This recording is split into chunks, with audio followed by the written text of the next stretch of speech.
పిల్లరా ఇంతవరకు చక్కని వాక్య భాగాన్ని మనం కీర్తన భాగంలో నుండి మనం ధ్యానం చేస్తూ వచ్చాం. ఈ దినాన దేవుడు మనకు అనుగ్రహించబోతున్నటువంటి వాక్య భాగాలు కొద్ది నిమిషాలు మనం శ్రద్ధగా దేవుని యొక్క వాక్యాన్ని మనం వింటూ మన జీవితంలోనికి దేవుని వాక్యాన్ని మనం ఆహ్వానిస్తూ వాటిని మనం అభ్యాసం చేస్తూ మనం జీవించినప్పుడు దేవుడు మనల్ని దర్శించి జీవించే దేవుడే ఉన్నాడు.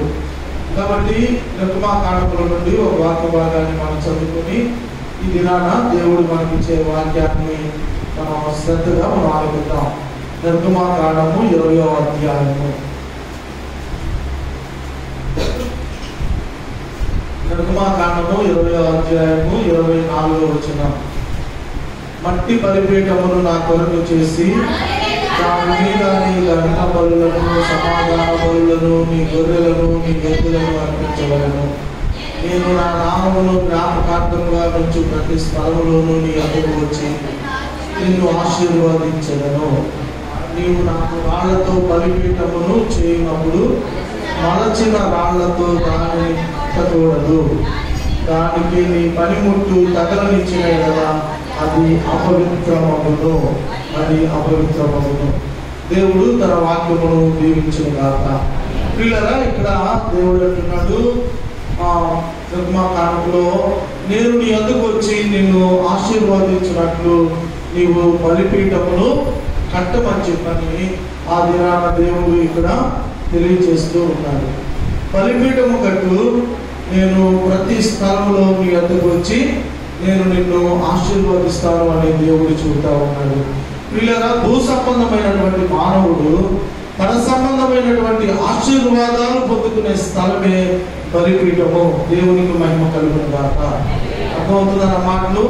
భూ సంబంధమైనటువంటి మానవులమైనటువంటి మనము పర సంబంధమైనటువంటి దీవెన ఆశీర్వాదాలు పొందుకునే స్థలం ఏదైనా ఉందా అంటే అది బలిపీఠం. దాని ఇంగ్లీష్లో ఆల్టర్ అని చెప్పని పిలుస్తూ వచ్చారు. బలిపీఠం దగ్గర దైవ మానవుడైనటువంటి యేసుక్రీస్తు వారు మానవులైనటువంటి మనము కలుసుకునే స్థలమై ఉంది. అందుకనే దేవుడు చెప్పినటువంటి మాట, నీవు మట్టి బలిపీఠాన్ని నా కొరకు చేయి, నేను ఆ స్థలంలోకి వచ్చి నేను నిన్ను దీవిస్తాను అని చెప్పాడు. మలచని రాళ్లతో నీవు బలిపీఠాన్ని చేయాలి అనేసి అని చెప్పని దేవుడు చెబుతూ వచ్చాడు. మలచని రాళ్లతో బలిపీఠాన్ని కట్టండి అంటే దాని అర్థం ఏంటంటే అంటే ఏ రాయినైనా నువ్వు బలిపీఠాన్ని కట్టడానికి తీసుకున్నప్పుడు ఆ రాయి ఉన్నట్లుగానే తీసుకొని దాన్ని ఉన్నట్లుగానే నువ్వు బలిపీఠం కట్టాలి. ఆ రాయి వంకరగా ఉందని దాన్ని వంకరను తీసేయడం కానీ, అది ఎత్తుగా ఉందని దాన్ని ఎత్తు తగ్గించడం కానీ నువ్వు ఏ మాత్రం కూడా నువ్వు చేయకూడదు. యాజ్ ఇట్ ఈజ్ గా ఉన్నట్లుగా నువ్వు తీసుకొని బలిపీఠం కట్టడానికి దాన్ని నువ్వు వాడాలి అని చెప్పి దేవుడు చెబుతూ వచ్చాడు.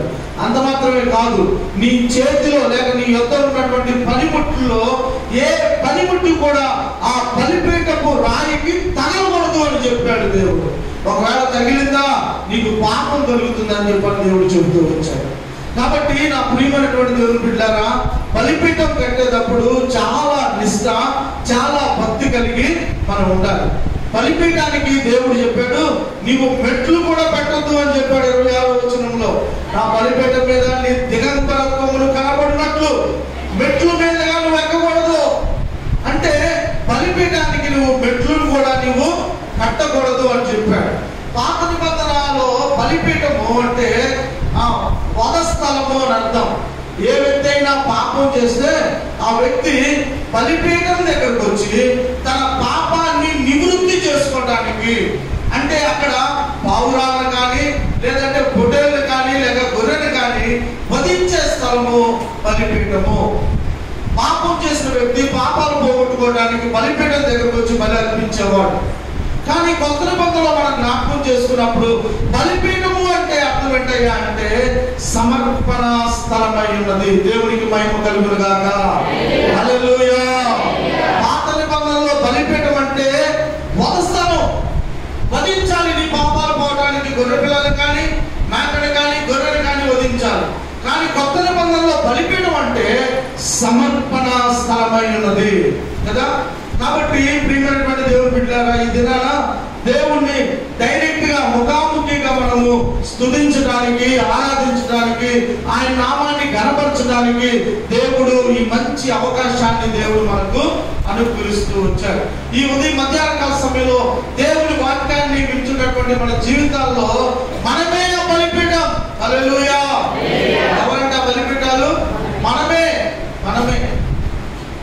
ఈ ఉదయకాల సమయంలో పరిశుద్ధ గ్రంథంలో పాత నిబంధనలో కూడా జ్ఞాపకం చేసుకున్నప్పుడు బైబిల్ చరిత్ర ఈ మూల నుంచి ఆ మూల వరకు, లేక పాత నిబంధన నుండి కొత్త నిబంధన వరకు మనం చదువుతున్నప్పుడు బైబిల్ చరిత్ర అంతటిలో ప్రప్రథమంగా బలిపీఠాన్ని నిర్మించినటువంటి వ్యక్తి ఎవరో తెలుసా? ఎవరైనా చెప్పండి. ప్రప్రథమంగా బైబిల్ గ్రంథంలో బలిపీఠాన్ని నిర్మించినటువంటి వ్యక్తి ఎవరై ఉన్నారు? పాటలు పాడారుగా, చక్కగా ఆరాధించారుగా, సంతోషంగా కదా, దేవుని వాక్యాన్ని విన్నారుగా, ఆనందంగా. ఎవరై ఉంటారు మొట్టమొదటి బలిపీఠాన్ని కట్టిన వ్యక్తి?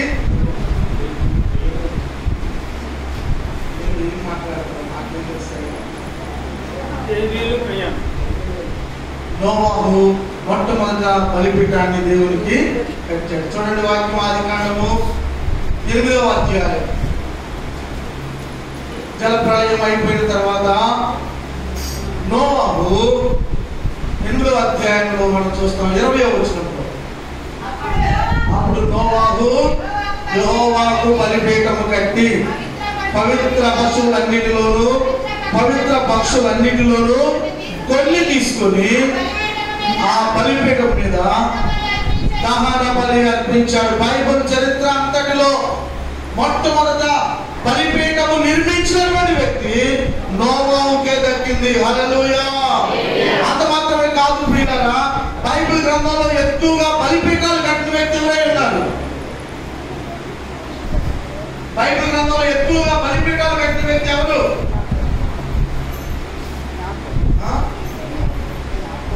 సమాధానం రావట్లేదు కదా. కొన్నింటి మనం బలి మాట్లాడతాం, బయట కూర్చున్నా సరే ఇక్కడ కనబడుతాం మాట.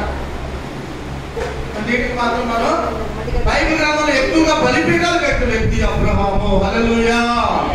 అబ్రహాము ఎక్కువగా బలిపీఠాలు కడుతూ వచ్చాడు. నిజంగా బలిపీఠాలు నిర్మించడంలో అబ్రహాము ఒక గొప్ప శిల్పిగా ఉంటూ ఉన్నాడు. అబ్రహాము వాగ్దాన భూమిలో అడుగు పెడుతున్నప్పుడే ఎవరు చెప్పకుండానే అబ్రహాము దేవునికి కృతజ్ఞతతో బలిపీఠాన్ని కడుతూ వచ్చాడు. వాగ్దాన భూమిని నీకు ఇస్తాను అబ్రహాము అని చెప్పిన వెంటనే అబ్రహాము వాగ్దాన భూమిలో కాలు పెడుతూ ఉండగానే అబ్రహాము దేవునికి బలిపీఠం కడుతూ వచ్చాడు. అంత మాత్రమే కాదు, అబ్రహాములో ఉన్నటువంటి ప్రత్యేకత ఏంటో తెలుసా? అబ్రహాము దేవునికి రాళ్లతో బలిపీఠాన్ని కట్టి తను మాత్రం గుడారాల్లో నివసిస్తూ వచ్చాడు. హల్లెలూయా. కోడిగిలితో వాక్యం రండి. వాక్యం చెప్పేటప్పుడు చెప్పేవాళ్ళకి చూడండి. నేను వాక్యం చదువుకున్నప్పుడు ఒకరిద్దరే చదువుతున్నారు. వాక్యం చెప్పేటప్పుడు అందరూ బయట తిరగేస్తున్నారు. సంఘస్థం తిరగేస్తున్నారు. వాక్యం చెప్పేటప్పుడు చెప్పేవాడి వైపు చూడండి. కాన్సన్ట్రేషన్ దెబ్బతినకుండా ఉంటుంది. అబ్రహాములో ఉన్న ప్రత్యేకత ఏంటి? నెంబర్ 1, వాగ్దాన దేశంలో ప్రవేశించినప్పుడు ఆయనకి ఎవరు చెప్పలా దేవునికి వందనాలు చెప్పరా, కృతజ్ఞత కూడికి పెట్టుకోమని. వెంటనే అబ్రహాం ఏం చేశాడు? కృతజ్ఞతతో దేవునికి బలిపీఠం కట్టాడు. అబ్రహాంలో ఉన్న మరొక ప్రత్యేకత ఏంటి? ఇప్పుడే చెప్పాడు. అబ్రహాము దేవునికి రాళ్లతో బలిపీఠం కట్టాడు, తను మాత్రం గుడారాల్లో ఉన్నాడు. గాలివాన వచ్చినప్పుడు రాళ్లతో కట్టినటువంటిది గట్టిగా ఉంటుందా? గుడారం గట్టిగా ఉంటుందా? గట్టిగా చెప్పాలి. రాళ్లతో కట్టిందే గట్టిగా ఉంటుంది. నిజంగా అబ్రహాం ఎంత మంచి మనసు అయ్యా అంటే దేవునికి కట్టేది, దేవునికి ఇచ్చేది ఎప్పుడు కూడా శ్రేష్టంగా ఉండాలని కోరుకున్నాడు. గుడారంలో ఉన్నా నేను గాలివాన నుంచి కూలిపోయినా నాకు ఇబ్బంది లేదు, కానీ నా దేవునికి కట్టేది, నా దేవునికి ఇచ్చేది ఎప్పుడు కూడా విలువైంది, శ్రేష్టమైంది ఇవ్వాలని చెప్పని అబ్రహాం ఆశించాడు. ఎంత గొప్ప మనసు అండి అబ్రహాం మనసు. నిజంగా మన కాళ్ళు పెట్టలో కాళ్ళు వేసినప్పుడు చూడాలి, ఎలాంటిది ఇస్తాం? మనకు ఉపయోగపడింది, పసుపు అంటింది కదా, రంగు అంటింది, చిరిగిన నోట్లు తీసుకొచ్చిన దేవునికి ఇస్తాం. విలువైనదేమో మనం ఎక్కడ దాచి పెట్టుకుంటాం? పరుసుల్లో దాచి పెట్టుకుంటాం. అబ్రహాం అలాంటి వాడు కాదు. తను రాళ్లతో తను ఇల్లు కట్టుకోలా, గుడారం వేసుకున్నాడు. దేవునికి మాత్రం విలువైనది దేవునికి ఇస్తూ వచ్చాడు. అబ్రహాము కూడా మరొక ప్రత్యేకత ఏంటో తెలుసా? అబ్రహాము ఏ కొత్త స్థలానికి వెళ్ళినా, దేవుడు ఎక్కడికి వెళ్ళమని చెప్పినా, ఏ ప్రాంతానికి వెళ్ళినా వెళ్ళిన వెంటనే దేవునికి కృతజ్ఞతాస్తుతులు చెల్లిస్తూ ముందు తన ఇల్లు కట్టుకునేవాడు కాదు, ముందు తన పని చేసేవాడు కాదు. ఏం చేసేవాడంట? ముందు దేవుడికి బలిపీఠ కట్టాడు. హల్లెలూయా! అందరు ఇక్కడే ఉన్నారా? అందరు ఇక్కడే ఉన్నారా? ఇక్కడే ఉండండి, దయచేసి ఇక్కడే ఉండండి. నిజంగా మనం కూడా చాలా పనులు చేస్తాం. మన స్కూళ్ళు తెరిచాయి, చాలా మంది ఫోన్లు చేసాయా, అయ్యగారు మా పిల్లలు స్కూల్కి వెళ్తున్నారు, ఇంటికి వచ్చి ప్రార్థన చేయండి అని చెప్తారు. చాలా కొంతమంది కుదరక ఫోన్లో ప్రార్థన చేయించుకున్నారు, సంతోషం. కొంతమంది ఇల్లు కట్టుకునేటప్పుడు ముందుగా సేవకుని కలిసి ప్రార్థన చేయించుకున్నారు, చాలా సంతోషం. కొంతమంది అంటే ఎలాగో ఫోన్లో చేయాలనుకోండి, మనం తీసి పక్కన పెడతాం. నిజంగా మీ మనసులు ఎలాంటివి అయ్యా అంటే అబ్రహాము లాంటి మనసులే.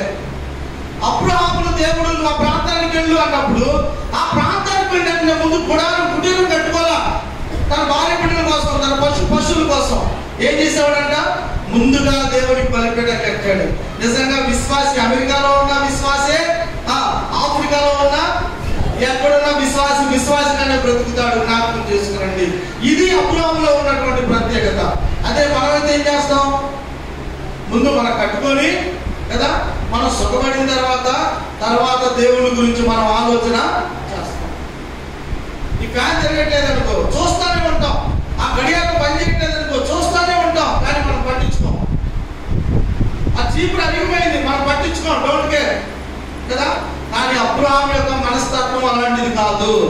ముందు దేవునికి, తర్వాతే నాది. ఏ ఊరన్నా ఇల్లు, ఏ పనన్నా చెయ్యి, మొదటిగా దేవునికి స్థానం ఇచ్చాడు అబ్రహాము. అందుకని అబ్రహాము బైబిల్ చరిత్ర అంతటిలో ఇంచుమించు 66 పుస్తకాలు కలిగినటువంటి పరిశుద్ధ గ్రంథంలో, 1189 అధ్యాయాలు కలిగినటువంటి పరిశుద్ధ గ్రంథంలో ఎక్కువ శాతం అబ్రహాము అబ్రహాము అబ్రహాము అని దేవుడు అబ్రహాము పేరుని తలుచుకుంటూ వచ్చాడు. హల్లెలూయా! ఎవరి పేరు ఎక్కువ తలుచుకున్నాడంటే దేవుడు అబ్రహాముని అంతగా ప్రేమించాడు. ఒక దైవ మానవుడు ఒక మనిషిని అంతగా ప్రేమించడానికి గల కారణం ఏంటయ్యా అంటే ఫస్ట్ ప్రిఫరెన్స్, మొదటి స్థానం దేవునికి ఇచ్చాడు. హల్లెలూయా! కాబట్టి ప్రియులారా, ఈ ఒక్క మాట చాలు మన ఆత్మీయ జీవితాన్ని కట్టుకోవడానికి. నీ జీవితంలో మొదటి స్థానం దేనికి ఇస్తున్నావు? ఉదయం లేచినంటే నీ మొదటి సమయం దేనికి ఇస్తున్నావు? నీ ఫస్ట్ అవర్ దేనితో గడుపుతున్నావు? అయ్యో స్కూల్కి వెళ్ళాలి, ముందు పని చేసుకుని తర్వాత ప్రార్థన చేసుకుంటావు. ముందు సమయం దానికి ఇస్తున్నావా? మొదటి సమయంలో దేనికి ఇస్తున్నావు? దేవునికి మొదటి స్థానం ఇచ్చినప్పుడు నీవు అన్ని విషయాల్లో వర్ధిల్లుతావు. నమ్మినోడు మాత్రమే దేవునికి స్తోత్రాలు చెల్లించండి. హల్లెలూయా! అబ్రహాము మొదటి స్థానం దేవునికి ఇస్తే, అబ్రహాము మనవడు ఉన్నాడు. ఎవరైనా వెంటనే చెప్పండి, బహుమానం ఇస్తారు. ఇప్పుడు చెబుతాను నేను ఎవరు? యాకోబు మనవడు. మనవడు ఎవరు? అబ్రహాము మనవడు ఎవరు? యాకోబు. అబ్రహాము ఎక్కడికి వెళ్ళినా మొదట గుడారం కట్టి దేవునికి బలిచ్చి తర్వాత తన సొంత పనులు చేసుకుంటే, మనవడు ఏం చేశాడో తెలుసా? ముందుగా తన సొంత పనులు చేసుకొని తర్వాత దేవుని పని చేశాడంట. ఇక్కడ నాకు ఒక చిన్న కథ గుర్తుకు వస్తుంది. మీరు చక్కగా వాక్యం వింటారని నేను ఆ కథ చెబుతాను, వినండి దయచేసి. చిన్న కథ గుర్తుకు వస్తుంది మిమ్మల్ని నవ్వించడానికి. చక్కగా మీరు వాక్యం వినాలి. మరి అంటే ఒక తాత అంట, ఒక తండ్రి ఏం చేశాడు తెలుసా? కొడుకుకు పుట్టినటువంటి ఆ కూతురుకు పుట్టినటువంటి కొడుకునేమో పొదాలు ఉంది. కొడుకు పుట్టినటువంటి కొడుకునేమో అంటే మనవాడిని, కొడుకు పుట్టినోడేమో చేత పట్టుకొని పొలానికి తీసుకొని వెళ్ళాడంట. అర్థమవుతుందన్న మాట అమ్మా? వినండి. కూతురుకు పుట్టినోడు ఏమవుతాడు? మనవడేగా, వాడిని పొలాలను తెప్పించుకున్నాడు. కొడుకు పుట్టినోడు కొడుకులు వాడిని మనవడు అవుతాడు కదా, వాడిని చేత పట్టుకొని పొలానికి తీసుకున్నాడు. పశువులు అంత దూరంగా మేస్తున్నాయి అంట. ఈ భుజాల మీద కూర్చున్న కూతురు కొడుకు అన్నాడంట, తాత అయిపో మీకేదో అన్నాడంట. ఈ చేతిలో పట్టుకున్నాడు కదా కొడుకుని, వీడన్నాడు తాత ఇగో మనకేదో అన్నాడంట. వాడేమన్నాడు? అయ్యో మీకేదో అన్నాడు. వీడేమన్నాడు? తాత మనకేదో తాత అన్నాడు. మిమ్మల్ని నవ్వించడానికి నేను చెబుతున్నాను. అబ్రహాము ఎక్కడికి వెళ్ళినా ముందుగా దేవుడి పని చేస్తే, అబ్రహాము మనవడైన పని చేసుకుంటూ వచ్చాడు. వీళ్ళిద్దరికి ఎంత వ్యత్యాసం ఉంది. తాత మనవాళ్ళే, ఒక దేవుడిని ఆరాధించేవాళ్ళే, కానీ వాళ్ళ స్వభావంలో చాలా తేడా ఉంది. చదవండి, ఎక్కడ ఉంది ఆ మాట? ఆదికాండం 33వ అధ్యాయం 17వ వచనం చదవండి దయచేసి. ఆదికాండం 33వ అధ్యాయం 17వ వచనమా? అప్పుడు యాకోబు సుకోతుకు ప్రయాణం అయిపోయి, ఎన్ని ఇల్లంట? తను ఒక ఇల్లు కట్టించుకొని తన పశువులకు బాకలు వేయించాడు. చాలు. యాకోబు ఏం చేశాడు? సుకోత్ అనబడినటువంటి ప్రాంతానికి వెళ్ళాడు. నిజంగా తాత అలవాట్లు మనవుడికి రావాలి. అబ్రహాము మంచి ప్రార్థనాపరుడు, బలిపీఠాలు కడుతూ దేవుని యొక్క ఆశీర్వాదాలు పొందుకుంటే, అబ్రహాము యొక్క కుమారుడైన ఇస్సాకు కుమారుడు యాకోబు మొదటిగా తన ఇల్లు కట్టుకున్నాడు. రెండోదిగా తన పనివారు ఉండడానికి పాకలు నిర్మించాడట. ఇవన్నీ చేసిన తర్వాత యాకోబు దేవునికి బలిపీఠము కట్టాడు. యాకోబే సొంత చేత్తో బలిపీఠం కట్టాడా? కట్టలేదు. ఏం చేశాడో తెలుసా? యాకోబు తన సొంత హస్తాలతో బలిపీఠం కట్టలేదు, తన పనివారితో దేవునికి బలిపీఠాలు కట్టించాడు. ఇక్కడ మీకు వ్యత్యాసం అర్థమవుతుందా? చెప్పండి, వ్యత్యాసం ఏంటి చెప్పండి. అబ్రహాం ఎలా కట్టాడు బలిపీఠం? తన సొంత చేతులతో. పెద్దలు చెప్పండి.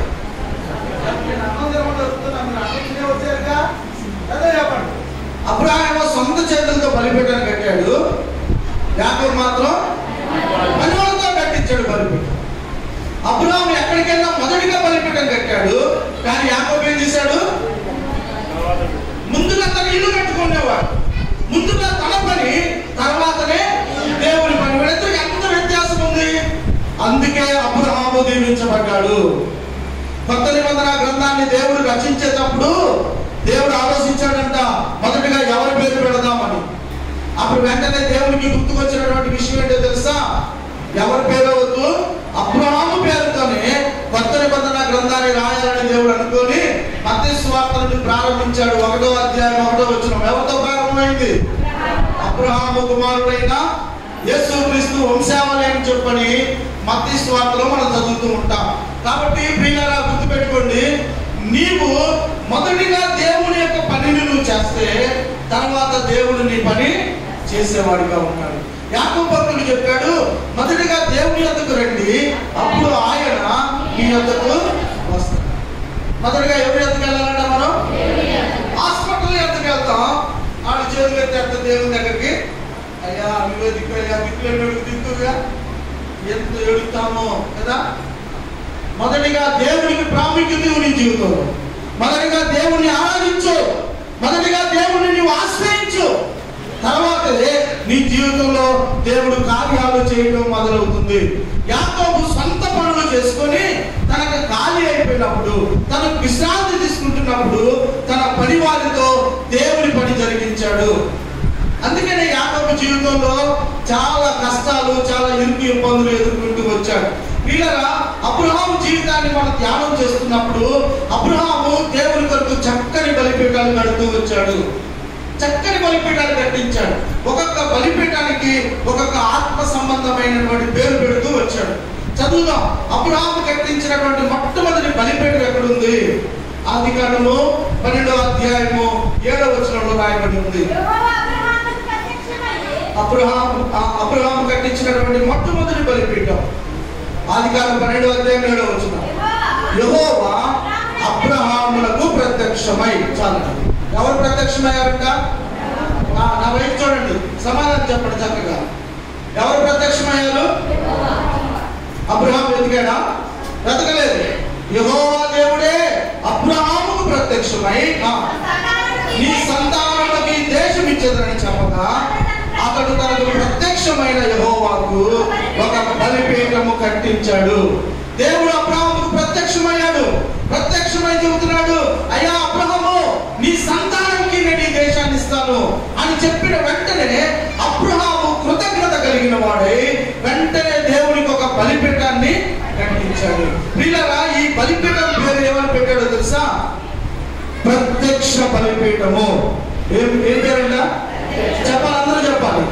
ఈ బలిపీఠం యొక్క పేరు ఏంటంటే ప్రత్యక్ష బలిపీఠం. అంటే ప్రత్యక్షత అబ్రహాము చూశాడు. ఎవరు ప్రత్యక్షమయ్యారు? దేవుడే ప్రత్యక్షమయ్యాడు. అబ్రహాము వెతకలేదు, అబ్రహాము చూడలేదు, కానీ దేవుడే ప్రత్యక్షమై దేవుడు తనను తాను ప్రత్యక్షపరుచుకున్నాడు. ఈ మధ్యాహ్న కాల సమయంలో సృష్టి ఆరంభం నుండి దేవుడు మనుషులకు తనకు తానుగా ప్రత్యక్షపరుచుకుంటూ ఉన్నాడు. ప్రారంభం నుంచి ఈ రోజు వరకు కూడా దేవుడు మనుషులతో మాట్లాడుతూనే ఉన్నాడు. ఆయన సృష్టి ద్వారా మనుషులతో మాట్లాడుతున్నాడు, కళల ద్వారా మాట్లాడుతున్నాడు. ఆయన మాట్లాడిన దేవుడు కానే కాదు. ఆయన ఈ చివరి దినాల్లో కూడా మనకి ప్రత్యక్షమయ్యే దేవుడై ఉన్నాడు. హల్లెలూయా, హల్లెలూయా. కాబట్టి ప్రియులారా, మన మధ్య ఒకటి ఫోన్లో మాట్లాడుతూ చెబుతున్న మాట, అయ్యా నేను ప్రార్థన చేసుకుంటే నేను ఒక దర్శనాన్ని నేను చూశానని చెబుతా ఉన్నారు. కాబట్టి దేవుడు ఆదిలోనే కాదు, ఈ చివరి దినాల్లో కూడా ఆయన నీకు ప్రత్యక్షం అవడానికి ఇష్టంగా ఉన్నాడు. అబ్రహాము వెతకలేదు, కానీ దేవుడు తనకు తానే ప్రత్యక్షమై చెబుతున్నాడు, ఒక వాగ్దానం చేస్తున్నాడు, నేను నీ సంతానాన్ని దీవిస్తాను.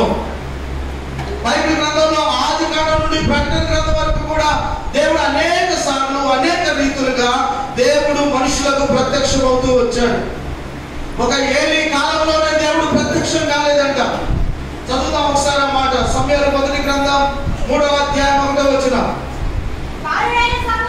సమూయేలు మొదటి గ్రంథం 3వ అధ్యాయం 1వ వచనం. బాలుడైన సమూయేలు ఏలీ ఎదుట యెహోవాకు పరిచర్య చేయుచుండెను. ఆ దినములలో యెహోవా వాక్కు ప్రత్యక్షమవుట అరుదు. దేవునికి మహిమ కలుగును గాక. బైబిల్లో దేవుడు అన్ని స్థలాల్లో ప్రత్యక్షమవుతూ వచ్చాడు, కానీ ఇక్కడ ఈ సమూయేలు గ్రంథంలో చూసేసరికి ఆ దినములలో యెహోవా వాక్కు ప్రత్యక్షమవుట అరుదు. అరే, ఎందుకు దేవుడు ప్రత్యక్షం కాలేకపోయాడు? నిజంగా దేవుడు ప్రజలైన ఇశ్రాయేలీయులతో దేవుడు ఎందుకు మాట్లాడలేదు? తల్లి ఒడిలో నుండి దేవుడి గుడిలోకి వచ్చినటువంటి సమయంలోనే దేవుడు ఎందుకు మాట్లాడాడయ్యా అంటే, ఆ దినాన దేవుడిని చూసే కన్నులు ఆ దినాన ఉన్నటువంటి ప్రజలకు లేవు. ఆ దినాన దేవుడి మాటలు వినే చెవులు ప్రజలకు లేవు. ఆ దినాల్లో ఉన్నటువంటి ప్రజలు దేవుడి వాక్యాన్ని గ్రహించే హృదయాలు ఆ ప్రజలకు లేవు. కాబట్టి దేవుడు ఆ దినాన ప్రత్యక్షమవుట అరుదుగా ఉంది. ఏలీ కాలంలో ప్రజలందరూ దారి తప్పిపోయారు. ప్రియులారా, జ్ఞాపకం చేసుకోండి. దైవజనుడైనటువంటి ఏలీ నిండు వృద్ధాప్యంలోకి వచ్చేసరికి ప్రజలు దేవుని మాట వినకుండా, దేవుని స్వరం వినకుండా, దేవునితో మాట్లాడే అనుభవం లేకుండా దేవుణ్ణి మర్చిపోయి బ్రతుకుతూ వచ్చారు. ఈ ఉదయకాల సమయంలో అబ్రహాముతో దేవుడు మాట్లాడిన వెంటనే దేవుడు మాట్లాడినటువంటి ఆ మాటను జ్ఞాపకార్థ సూచనగా అబ్రహాము ఒక బలిపీఠాన్ని దేవుడి కొరకు కట్టాడు. హల్లెలూయా, హల్లెలూయా. ఈ మొదటి బలిపీఠం ప్రత్యక్ష బలిపీఠం. దేవుడు నీకు ఎప్పుడు ప్రత్యక్షమయ్యాడు? నీ జీవితంలో దేవుడు నీతో ఎప్పుడు మాట్లాడాడు గుర్తుందా? అనేక సార్లు మనం సాక్ష్యం చెబుతాం కదా, అయ్యా దేవుడు నాతో మాట్లాడాడు, వాక్యం ద్వారా నాతో మాట్లాడాడు, ప్రార్థన చేసుకుంటున్నప్పుడు నాతో మాట్లాడాడని చెబుతాం. దేవుడు నీతో మాట్లాడిన తొలి దినాలు నీకు జ్ఞాపకం ఉన్నాయా? ఈ మధ్యాహ్న కాల సమయంలో అబ్రహాము ఎంత కృతజ్ఞత కలిగిన వాడంటే, దేవుడు తనతో మాట్లాడింది మర్చిపోకుండా వెంటనే దేవుడికి తను బలిపీఠాన్ని కట్టి తన యొక్క భక్తిని తను చూపిస్తూ వచ్చాడు. ఈ మధ్యాహ్న కాల సమయంలో మన దేవుడు మాట్లాడతాడు. ఆయన మాట్లాడని రాయి రాడు, ఆయన మాట్లాడని చెట్టు కాడైనా. కాబట్టి మన దేవుడు వాక్యం ద్వారా మాట్లాడతాడు. దేవుడు ప్రియులారా, మన జీవితాల్లో మనకు దేవుడు బైబిల్ గ్రంథాన్ని ఇచ్చాడు. ఈ బైబిల్ గ్రంథం చదువుతున్నప్పుడల్లా దేవుడు మనతో మాట్లాడేవాడై ఉన్నాడు. హల్లెలూయా, హల్లెలూయా. మీరు ఎంతమంది బైబిల్ చదువుతున్నారు? ప్రతిరోజు బైబిల్ చదివాడు చేయి చూపించండి. ప్రతిరోజు బైబిల్ చదివేవాళ్ళు ఉన్నారా? నిజంగా బైబిల్ చెప్పడానికి బైబిల్ చదవడం ఏం చేస్తారు? మరి టీవీలు చూసేవాళ్ళు అర్ధరాత్రి 12 1 గంటల నిజంగా మనం చాలా సిగ్గుపడాలి కదా. చదువుకోండి, తల్లిదండ్రుల ముందు చదివిస్తే తెలుగు చూడగా దృష్టిలో చూసుకోవడం. మీరు చిన్న చిన్నప్పుడు తల్లిదండ్రులు చదివిస్తే దేవుని వాక్యాన్ని చదవకుండా దేవుడు నాకు ఏం చేశాడు, ఏం చేయాలి, నీకు కంగారు వస్త్రాలు ఇంటికి పంపిస్తే సరిపోతాడు. చాలాసార్లు అంటున్నారు, చాలా మంది ప్రార్థన చేయమని చెబుతున్నాడు, ప్రభువా నువ్వు ఎందుకు చేయాలి, ఎందుకు చేయాలి, నీకు దేవుని ప్రశ్నిస్తున్నారు, నువ్వు ఎందుకు చేయబోయా? మన రూపాయలతో దేవుని దగ్గర దాచుకుంటాం. దేవుని దగ్గర ప్రార్థించేటప్పుడు వినయ మనస్సుతో మనం దేవుడిని గోజాడాలి, బతమాడాలి. అంతేకాని ఎందుకు చేయవు వచ్చిన మాట ప్రశ్నార్థకం కదా. దేవుడు మన చేతిలో దైవ గ్రంథాలు పెడితే దైవ గ్రంథాన్ని చదవడానికి సమయం లేకుండా పోయింది. నాకు చాలా మంది చేతుల్లో బైబిళ్ళు వేసిన పట్ల ఇట్లే చాలా మంది ఆ చెప్పులు పొందించి పక్కన కూడా వస్తున్నారు. కానీ చాలా మంది చేతుల్లో దైవ గ్రంథాలు, దేవుడి గ్రంథాలు లేవు. వాళ్ళ అమ్మ బైబిల్ తీసుకొని వస్తున్నారు కొంతమంది, వాళ్ళ నాన్నగారు బైబిల్ తీసుకొని వస్తున్నారు కొంతమంది బైబిల్ గ్రంథం ఈ మూడు అమ్మకి చినిగిపోయారు. మీ గ్రంథాలు ఎలా ఉన్నాయి, మీ చేతిలో ఉన్న గ్రంథాలు ఎలా ఉన్నాయి, మీ ఒంటి మీద వేసుకున్న బట్టలు ఎలా ఉన్నాయి? దేవునికి నువ్వు ఎంత స్థానమో ఎంత విలువిస్తున్నావో నీ చేతిలో ఉన్న బైబిల్ ఇంటికి వెళ్ళిన తర్వాత పేజీలు చూపించు. కొంతమంది బైబిల్ గ్రంథంలో ఆది కాండాలు కనబడతాయి, ఏమైపోయింది, ఎప్పుడు పోయినాయో వాళ్ళకే తెలియదు, గాలి పెట్టుకుపోయి అక్కడ పోయింది. కొంతమంది దైవ గ్రంథాలుగా కోట మీద పెట్టిపోయారు, వాటర్ దాని మీద పెట్టేసి వెళ్ళిపోయారు. నిజంగా బైబిల్ మీద అడ్రస్ ఎదుగుతాం అంటే దేవునికి నువ్వు ఎంత విలువిస్తున్నావు, ఇదే నీ భక్తి. మరి బైబిల్ అంటారు సేవలు అయ్యా రాజుగారు అప్పుడు ప్రళయం జరిగిందండి, ముందు నువ్వు మారలా అప్పుడు భక్తి చెప్తున్నావు కదమ్మా, ముందు నువ్వు మారలా నీలో మార్పు రాలా, కానీ అప్పుడు మార్పు అలా జరిగిందండి. ఏం చేసుకోను, మార్పు నీ నుండి ఆరంభం అయితే బాగుండేది కదా. దేవుడు నీకు ప్రత్యక్షం కాలేకపోతున్నాడంటే కారణం దేవుడు అంటే నీకు అలసు, అవునా కాదు? దేవుడు అంటే భయం లేదు, కానీ అబ్రహాము మాత్రం దేవునికి భయపడుతూ తనకు ప్రత్యక్షమైనటువంటి దేవునికి బలిపీఠాన్ని కడుతూ వచ్చాడు. ప్రియులారా, దేవుడు నీతో మాట్లాడే ఒకే ఒక మార్గం ఏంటో తెలుసా? బైబిల్ గ్రంథం. ఒక దేశపు రాణి ఒక మాట చెప్పింది, ఏమని చెప్పిందో తెలుసా? బైబిల్ నా దేశానికి తుపాకీ లాంటిది అని చెప్పింది ఒక దేశపు రాణి గారు. ఏం చెప్పింది? ఏం చెప్పింది? మాట్లాడండి కొద్దిగా, నోరు తెరవండి కొద్దిగా. నా బైబిల్ గ్రంథం నా దేశానికి తుపాకీ లాంటిది. తుపాకీ ఏం చేస్తుంది? కాల్చి పడేస్తుంది కదా.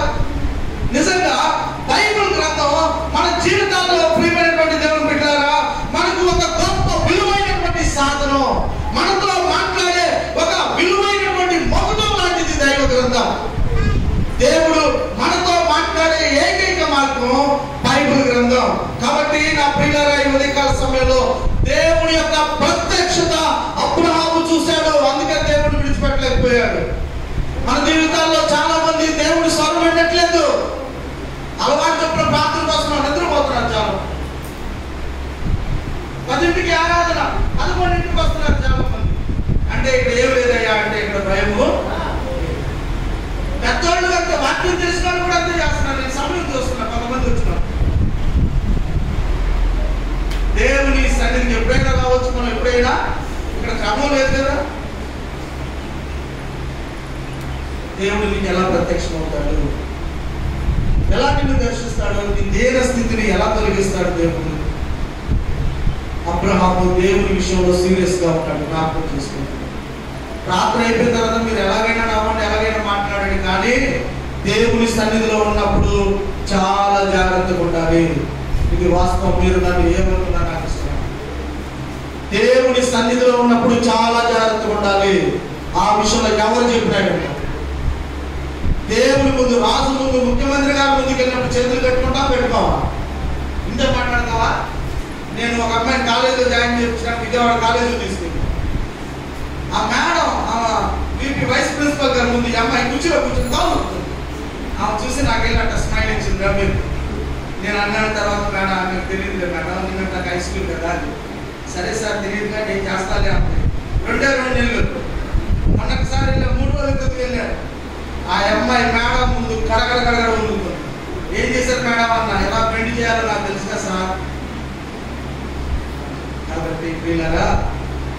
లోకపు అధికారి ముందుకు వెళ్ళినప్పుడే మనం అంత భయపడతాం. దేవుని ముందు మనం ఎలా ఉండాలి? అనాలోచన ఉండొచ్చా? నిర్లక్ష్యంగా ఉండొచ్చా? నీ సమయంలో రావచ్చా? నీ సమయంలో పోవచ్చా?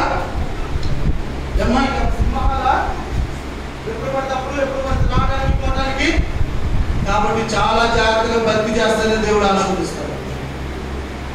అబ్రహాము తనకు ప్రత్యక్షమైనటువంటి దేవునికి బలిపీఠాన్ని కట్టాడు, దీవించబడ్డాడు. రెండో బలిపీఠం ఎక్కడ కట్టాడయ్యా అంటే ఆదికాండం 12వ అధ్యాయం 8వ వచనం చదవండి.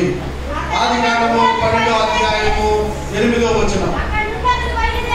అక్కడ నుండి అతను బయలుదేరి బేతేలు తూర్పునున్న కొండకు చేరి పడమటునున్న బేతేలుకును తూర్పునున్న ఆయకిని మధ్య గుడారము వేసి అక్కడ యెహోవాకు బలిపీఠములు కట్టి యెహోవా నామమున ప్రార్థన చేశాడు. హల్లెలూయా, హల్లెలూయా. మొదటి బలిపీఠం ప్రత్యక్ష బలిపీఠం. తనకు దేవుడు ప్రత్యక్షమైనందుకు, తనతో దేవుడు మాట్లాడినందుకు అబ్రహాము దేవుడికి బలిపీఠాన్ని కట్టాడు. రెండో బలిపీఠాన్ని మనం చూస్తే బేతేలు హాయి మధ్య గుడారం వేసి అక్కడ అబ్రహాము ఏం చేశాడు? ఒక బలిపీఠాన్ని కట్టి ప్రార్థన చేస్తూ వచ్చాడు. అబ్రహాము మొదటి బలిపీఠం షెకెములో నిర్మించాడు. రెండో బలిపీఠం బేతేలులో నిర్మిస్తూ వచ్చాడు. ప్రియులారా వినండి, బేతేలు అనే మాటకు అర్థం ఏంటో తెలుసా? బేతేలు అనే మాటకు అర్థం దేవుని ఇల్లు అని అర్థం. హల్లెలూయా, హల్లెలూయా. కుడి చేయి ఉన్నాడు పైకెత్తండి. ఇంటి దగ్గర పెట్టేసినాడు వద్దు, తీసుకొచ్చినాడు మాత్రమే. కుడి చేయి పైకెత్తి దేవునికి స్తోత్రాలు చెల్లించండి. మన చేతులు లేవట్లేదు. దేవునికి మహిమ కలుగును గాక. బేతేలు అనే మాటకు అర్థం దేవుని ఇల్లు లేక దేవుని మందిరం అని అర్థం. ఇప్పుడు అబ్రహాము రెండో బలిపీఠాన్ని ఎక్కడ కట్టాడయ్యా అంటే బేతేలులో కట్టాడు. బేతేలులో కట్టి ఏం చేశాడు? అబ్రహాము ప్రార్థన చేశాడు. ప్రియులారా, మొదటి బలిపీఠంలో దేవుడు మాట్లాడితే రెండో బలిపీఠంలో అబ్రహాము దేవునితో మాట్లాడుతున్నాడు. హల్లెలూయా, హల్లెలూయా. అర్థమైందన్నమాట. మొదటి బలిపీఠంలో దేవుడు మాట్లాడాడు, అబ్రహాము మాట్లాడాలి, మౌనంగా విన్నాడు. ఇప్పుడు రెండో బలిపీఠంలో దేవుడు మౌనంగా ఉన్నాడు, అబ్రహాము మాట్లాడుతూ ఉన్నాడు. ఎక్కడ మాట్లాడుతున్నాడు? బేతేలు. బేతేలు అనే మాట్లాడతాం దేవుని ఇల్లు లేక దేవుని మందిరం. దేవుడు ఎక్కడ మాట్లాడతాడు? దేవుని మందిరంలో దేవుడు మాట్లాడతాడు. హల్లెలూయా. అందుకే మన సంఘంగా మందిరంలో కూడుకునేది కదా. నా జనులు తమను తాము తగ్గించుకొని దినవృత్తాంతం 2వ గ్రంథంలో రాశాడు దేవుడు. తన పేరు పెట్టబడినటువంటి తన ప్రజలు తమను తాము తగ్గించుకొని వారి పాపాన్ని విడిచి నా తట్టు తిరిగి వారు ప్రార్థన చేస్తే నేను ఆకాశం నుండి నేను వారి ప్రార్థన దేవుడు వింటానని చెప్పాడు. ఇంకా ఏం చెప్పాడయ్యా అంటే దినవృత్తాంతంలో 2వ గ్రంథం 7వ అధ్యాయం 15వ వచనంలో ఒక మాట అన్నాడు. ఈ స్థలమందు చేయబడు ప్రార్థన మీద నా కను దృష్టి ఉంటుంది అని చెప్పాడు. హల్లెలూయా. అందుకని శుక్రవారం స్త్రీలు వచ్చి ప్రార్థన చేయమని చెప్పేది. జరిగిందా మన శుక్రవారం? జరిపించమని రాలా? ఈ వారం మనం కూడా బాధ్యత తీసుకోబోతా ఉంటారు. ఈ స్థలమందు చేయబడు ప్రార్థన మీద దేవుని యొక్క కను దృష్టి ఎల్లప్పుడూ ఉంటుంది. కాబట్టి నా ప్రియమైనటువంటి దేవుని బిడ్డలను జ్ఞాపకం చేసుకోవాలి. మానవులతో దేవుడు మాట్లాడే స్థలం బలిపీఠం. హల్లెలూయా. అందుకనే దేవుని సన్నిధికి రండి అనేసి చెప్పేది. అబ్రహాము బలిపీఠాన్ని కట్టి అబ్రహాము ప్రార్థన చేశాడు. దేవుని మందిరంలో ప్రార్థనలో ఉండాలని యేసుక్రీస్తు వారు కోరుకున్నాడు. మత్తయి సువార్తలో కూడా మనం చదువుతున్నప్పుడు ప్రియమైనటువంటి దేవుని బిడ్డలారా 21వ అధ్యాయంలో యేసుక్రీస్తు వారు దుఃఖంతో చెబుతున్నాడు ఒక మాట. 21వ అధ్యాయం 13వ వచనం. నా మందిరము ప్రార్థనా మందిరం అనబడును అని రాయబడి ఉన్నది. అయితే మీరు దానిని దొంగపోగా చేశారు. దేవుని మందిరంలో ఏముండాలి? రాజేశ్వరి చెప్పండి, ఏముండాలంట? దేవుని మందిరంలో ప్రార్థన చేసేవాళ్ళు ఉండాలి. దేవుని మందిరంలో దేవుడిని స్తుతించేవాళ్ళు ఉండాలి. దేవుని మందిరంలో పరిచయం చేసేవాళ్ళు ఉండాలి. కొంతమందిని ప్రార్థన చేయండి అమ్మా అని చెబుతుంటే వాళ్ళు ప్రార్థన చేయకుండా స్తోత్రం స్తోత్రం స్తోత్రం స్తోత్రం ఆమేన్ హల్లెలూయా ఆ రోజు ప్రార్థన చేయండి.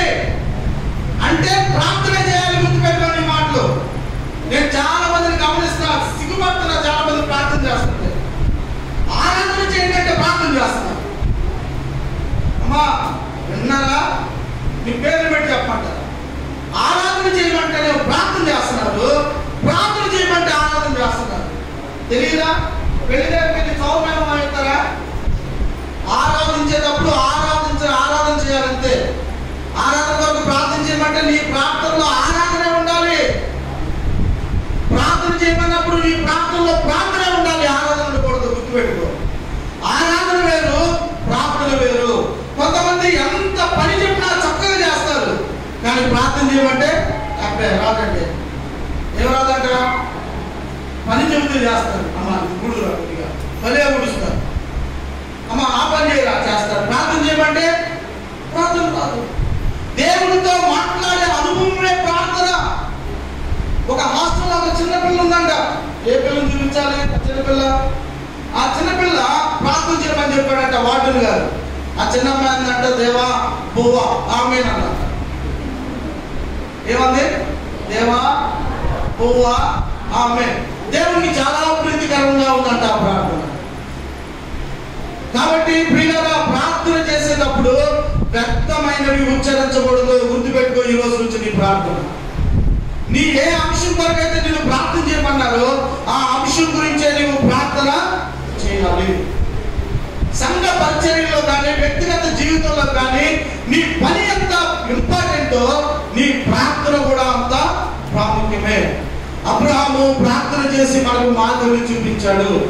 నెహెమ్యా గ్రంథంలో మనం చదువుతున్నప్పుడు నెహెమ్యా భక్తుని యొక్క జీవితంలో ఒకటి పని, రెండవది ప్రార్థన చేసే అలవాటు ఉన్నట్లుగా మనం చూస్తున్నాం. నెహెమ్యా 52 రోజుల్లో యెరూషలేము మందిరం యొక్క గోడలను కట్టాడు. హల్లెలూయా! ఎన్ని రోజుల్లో? 52 రోజుల్లో. ఇది చదివినటువంటి కల్వర్ టెంపుల్ సతీష్ కుమార్ అన్న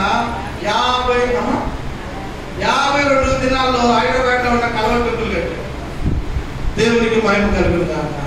నెహెమ్యా భక్తుడు ఉద్యోగం చేసుకుంటూ ప్రార్థన చేశాడు.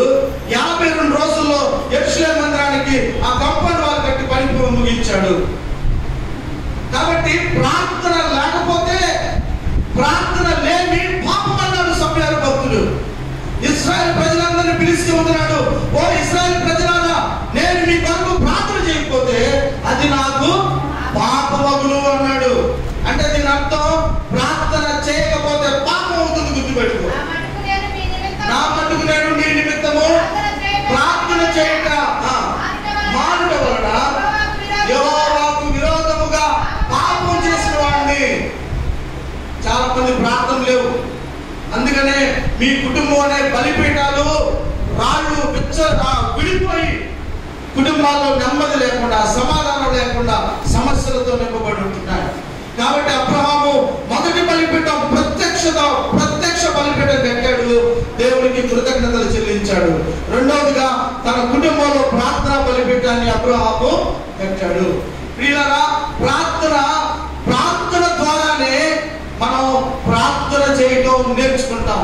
ఈ మాట ఎంతవరకు అర్థమైంది? చేయి చూపించండి. ఇప్పుడు నేను చెప్పిన మాట ఎంతవరకు అర్థమైంది? అబ్బా నిజం మసాలా చెప్పాను. ప్రార్థించిన ద్వారానే మనం ప్రార్థన చేయడం నేర్చుకుంటాం. ఈ మాట అర్థమైందా?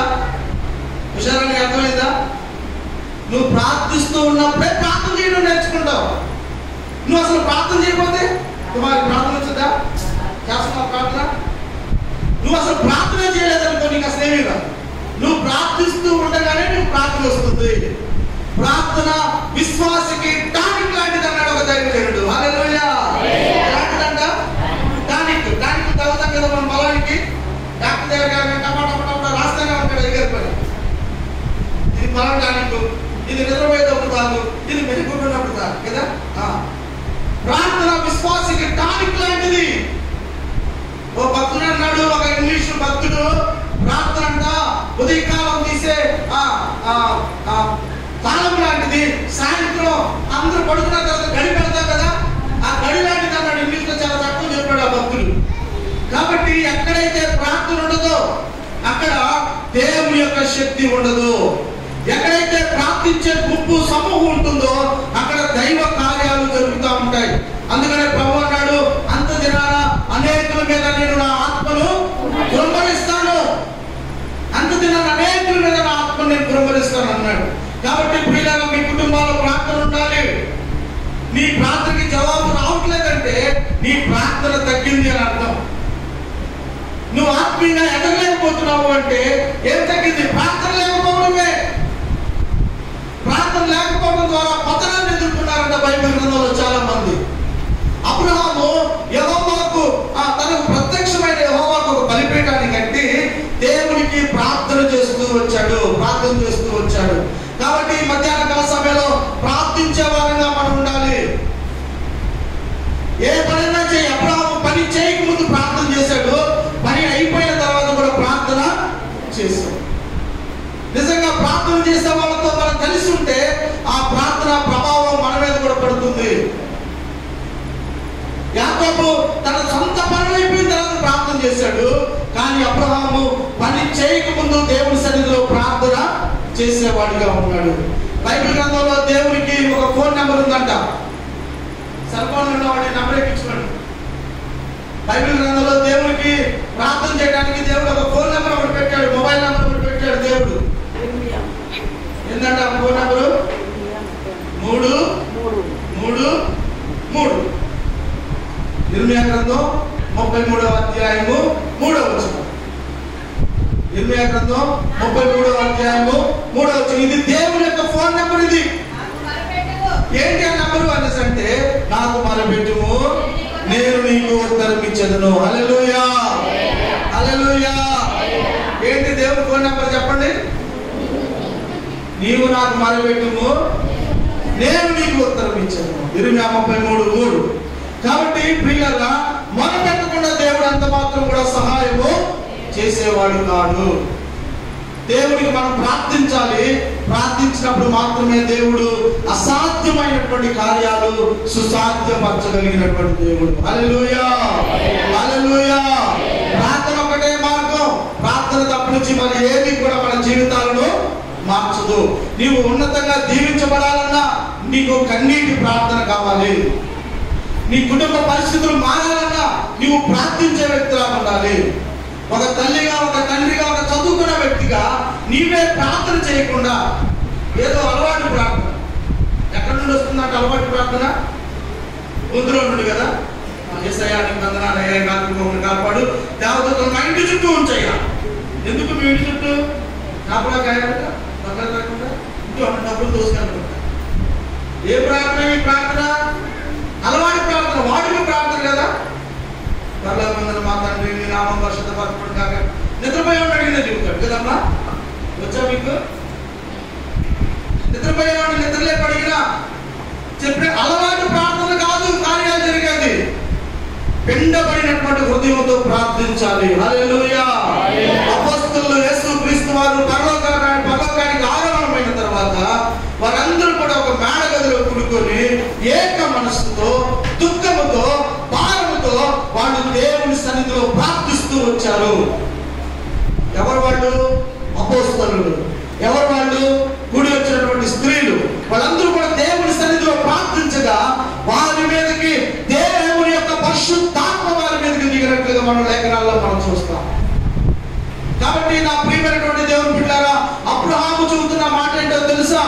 మీరు ప్రార్థించండి. నేను ప్రార్థన చేశాను, కట్టుబట్టలతో వారిని తీసుకొని బయలుదేరినటువంటి నేను బలిపీఠాలు కట్టాను, నేను ఆశీర్వదించబడ్డాను. ప్రార్థన చేశాను, నేను దీవించబడ్డాను. ప్రార్థన చేశాను, నేను దేవుని యొక్క స్వరాన్ని విన్నాను అని ఈ మధ్యాహ్నం మనకి సాక్ష్యం చెబుతా ఉన్నాడు. కాబట్టి అట్టి దీవెన ఆశీర్వాదాలు మనం పొందుకోవాలి అంటే మన జీవితాల్లో ప్రార్థనలు ఉండాలి, ఉపవాసాలు ఉండాలి, దేవునికి ఒక ప్రత్యేకమైనటువంటి సమయాన్ని మనం కేటాయించాలి. అప్పుడు మాత్రమే మనం దీవించబడతాం. నీ జీవితంలో ప్రార్థన బలిపీఠం ఉందా? ఈ రోజు నుండైనా దేవునికి ఒక సమయాన్ని నువ్వు కేటాయించు. అరుణోదయాన్ని లేదు, నీ బిడ్డల కొరకు ఒక తల్లిగా చేతులు ఎత్తి దేవుని సన్నిధిలో ప్రార్థించు. నీ జీవితంలో దేవుడు ప్రత్యక్ష బలిపీఠం నువ్వు కలిగి ఉన్నావా? దేవుడు నీ దర్శించాడా? లేదంటే నీ ఇంటి పక్కన ఉన్నవాడు గుడికి వెళ్ళారా? నువ్వు కూడా గుడికి వెళ్తున్నావా? దేవుడు నీతో మాట్లాడిన అనుభవాలు ఏమన్నా నీ జీవితంలో? దేవుడు నీతో మాట్లాడినటువంటి ఆ రోజులు నువ్వు ఎప్పుడైనా గుర్తుపెట్టుకున్నావా? ప్రియమైనటువంటి విశ్వాసులాగా ఈ చివరి దినాల్లో కొన్ని రోజులు పోతే దైవ గ్రంథం మన చేతుల్లో నుండి తీసివేయబడుతుంది. మన హృదయంలోనే వాక్యం ఉండాలి. కాబట్టి దేవుడు నీకు ఇచ్చినటువంటి ప్రతి ప్రత్యక్షతను, దేవుడు నీతో మాట్లాడి చెప్పిన ప్రతి వాగ్దానాన్ని నువ్వు మర్చిపోకుండా ఎప్పుడు కూడా నువ్వు జ్ఞాపకం చేసుకుంటూ ప్రార్థనాపూర్వకంగా ఆయన యొక్క ఆ సహాయాన్ని నువ్వు కోరుకోవాలి అని మధ్యాహ్నం దేవుడు వాక్యం ద్వారా మనతో మాట్లాడుతూ ఉన్నాడు. ఆ రీతిగా చేయడానికి పరిశుద్ధాత్మ దేవుడు మనందరికీ సహాయం చేయనుగాక.